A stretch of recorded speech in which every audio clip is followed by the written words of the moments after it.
Kundalini awakening and my experience of Shakti. So in this video, I want to share a bit about my Kundalini awakening journey and my direct experience with yoga, with Tantra, and with Shakti, and what is Shakti, what she is, what the Divine Mother is, who she is even more deeply than I've made another video, what is the Divine Mother. Here I'll be identifying her a little bit more so that can be clear to everyone that Kundalini is a lived and realized experience. It's a living realization, I should say.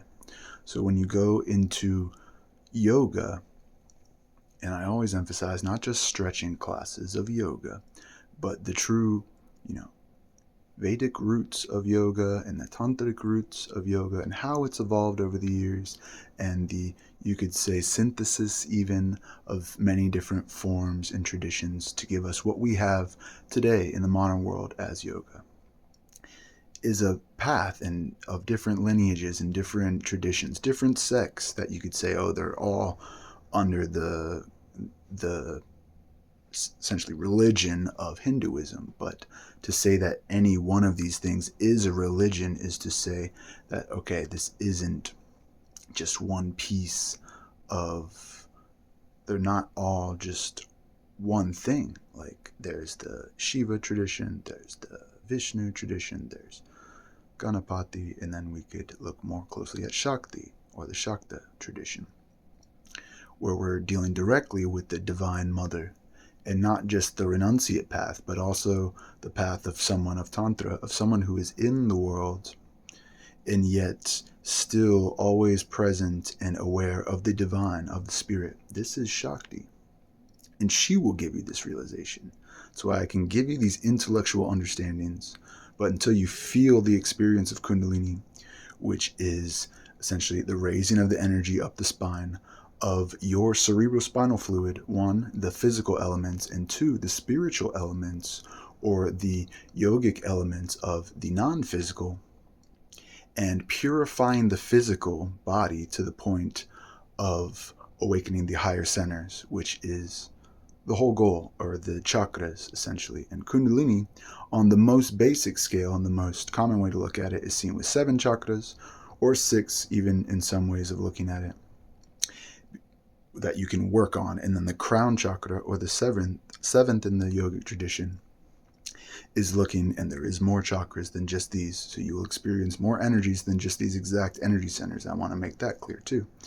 But to keep it simple, we're going to stick with the 7 and even the 6, how you can only work on 6 of these chakras.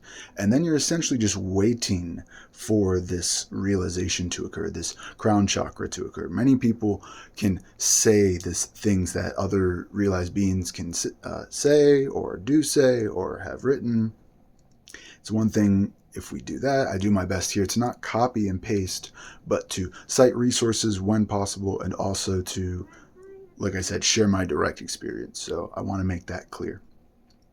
You can think you've reached the crown because you've read about the crown chakra and you're like, okay, all this stuff on the internet about it nowadays, and being God and being the only, thing in the universe. And that's a skewed perspective. You're still in the microcosm. So you essentially haven't had the crown chakra, but you're thinking you have.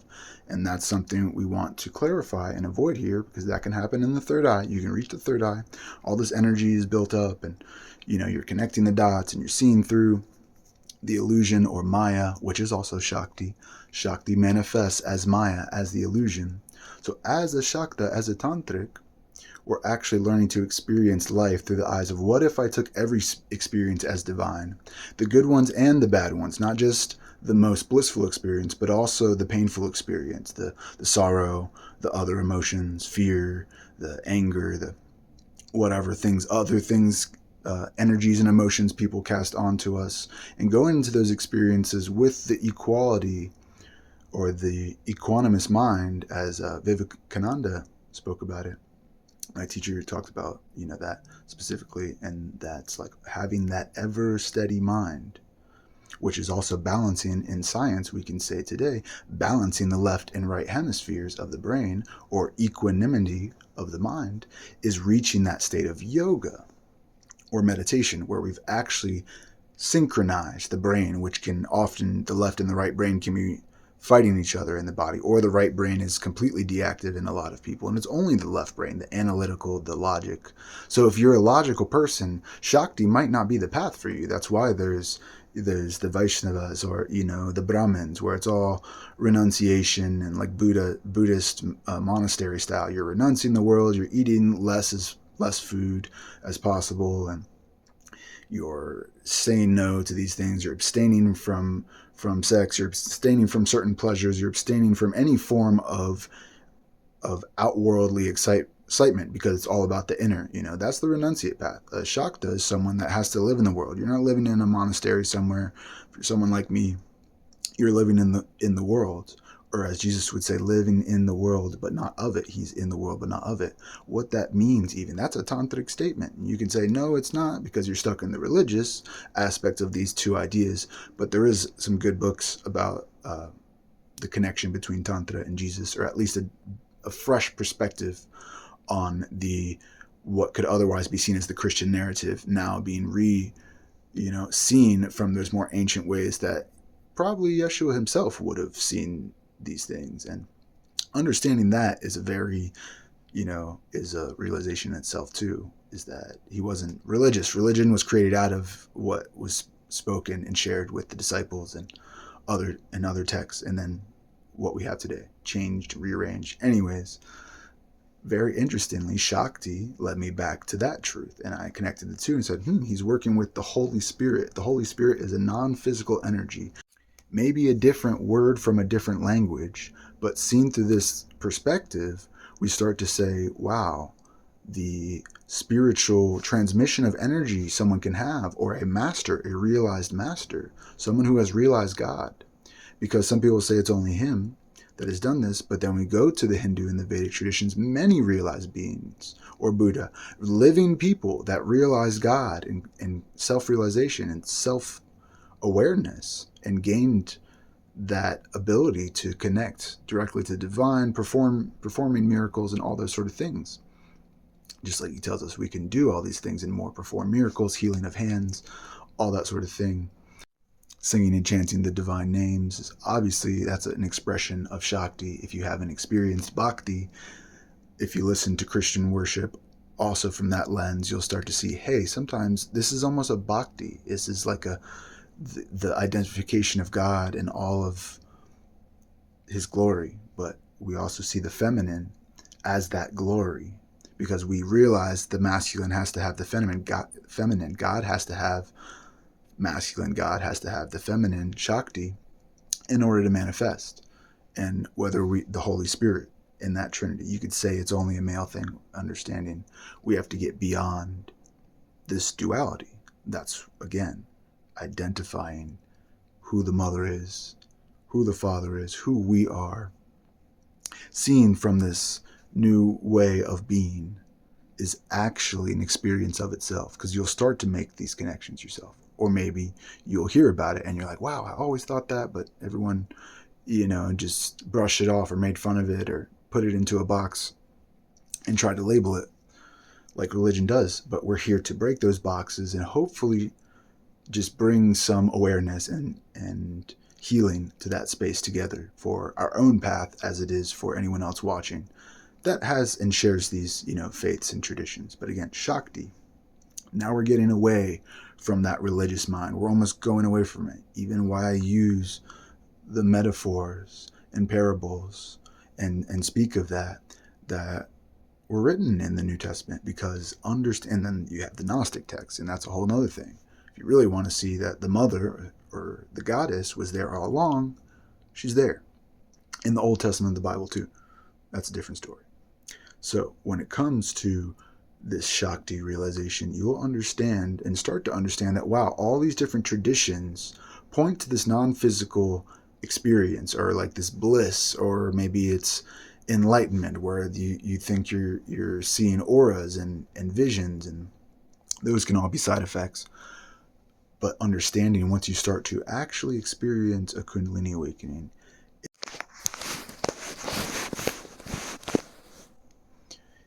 essentially it's both an ongoing experience and it's each of these chakras, you will have a specific Kundalini awakening. This could take years, or even, it's funny, I said awakening, and people are like, oh no, he said week, or it's the day of the week. People like get stuck in the words and stuff, the English language. Don't get stuck in the words that we're saying. Really feel the energy.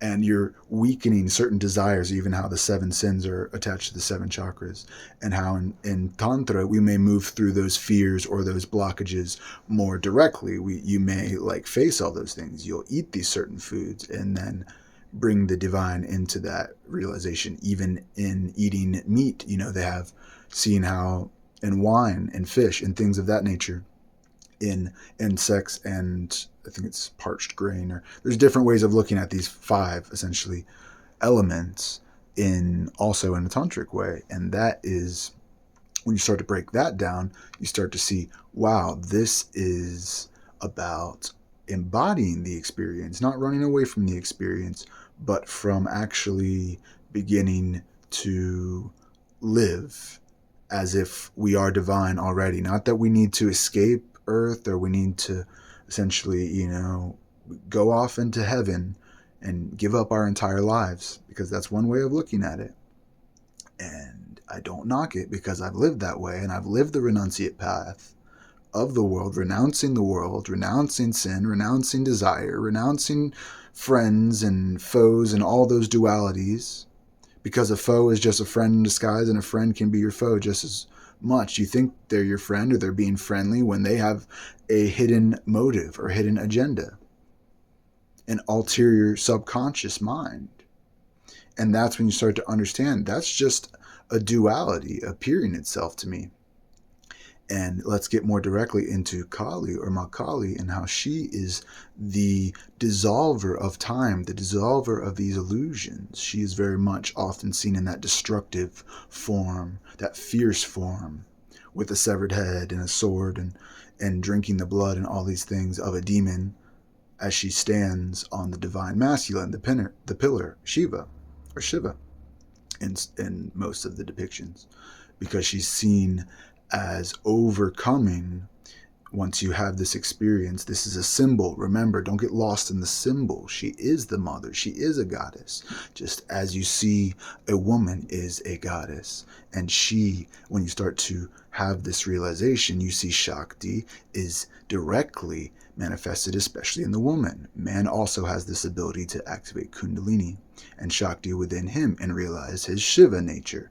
That's a very important distinction also.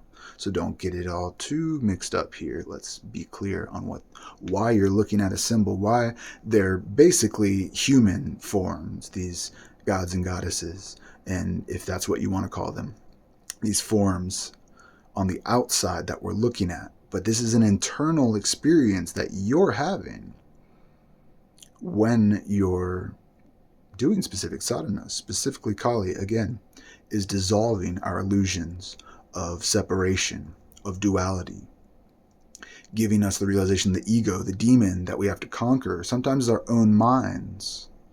And we have to be willing to surrender, especially the divine masculine, having to surrender to Shakti to let her take the central channel, or Sushumna, the center, and to raise that energy up the spine, so that we may have that realization of the divine, even on the battlefield of everyday life, where things can be stressful and hard, and people are different, and there's opinions thrown at you every day, and we have the internet, and it's making us all disconnected rather than connected. We're all connected on here, but you go meet someone in person and you can see how they're so disconnected, or more disconnected, I should say. Not all of us, but most, and myself included, have found myself like feeling like, oh, there's another person right here, I'm talking to them, let me send them a message, let me send them a comment.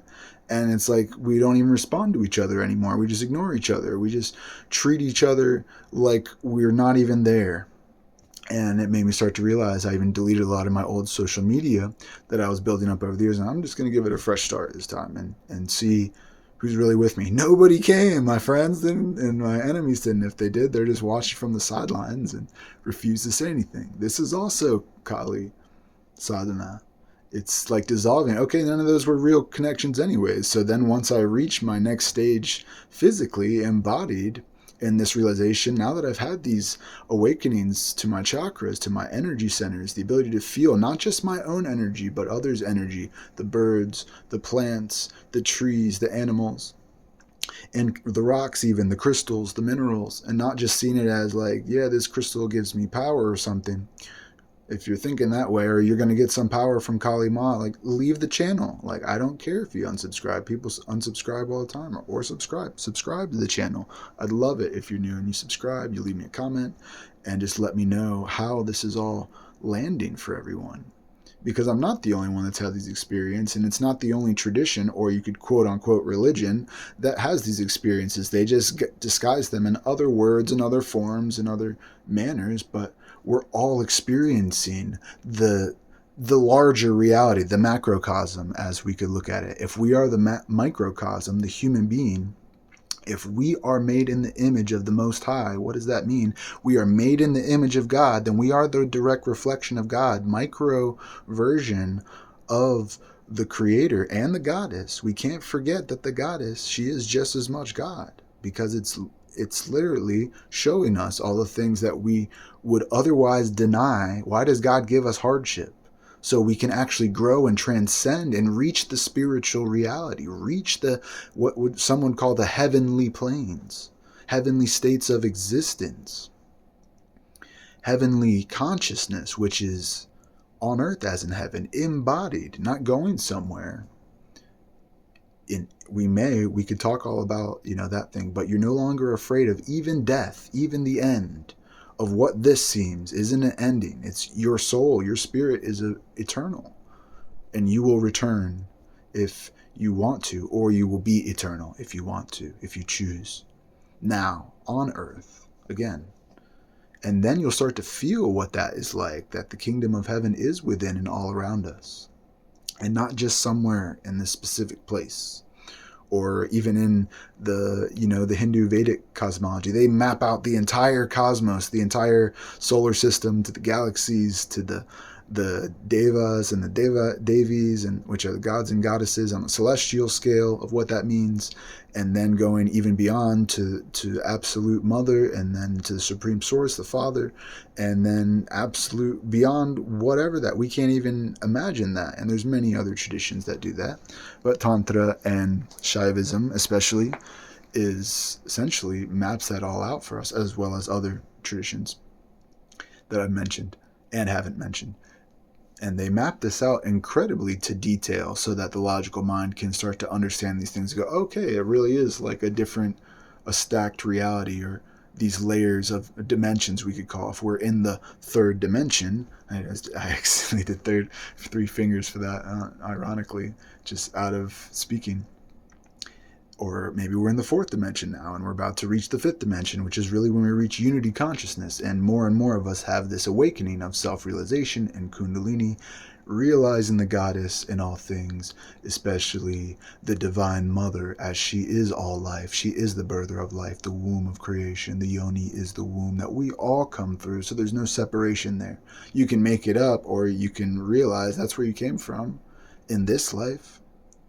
So will you return to that source, or will you try to deny it, or in the patriarchal scheme of things, oppress it? And religion has done a good job at that. So that's why we speak so boldly and directly at those themes. I hope this can give a bit of perspective on Shakti and your experience with Kundalini awakening, how you may have these high experiences of energy and seeing auras or orbs or energy or whatever in nature and people, and you can read subconscious things better. Don't get so caught in these things. Remember that's still Maya, or the illusion, and it's the mother or the goddess that is calling us back to our hearts, so we can realize God within us and within others, and not be attached to the dualities or the appearances of life that can come to us. And as we do that, we have essentially reached the goal of yoga or tantra, and life becomes more bliss, or samadhi and satchitananda,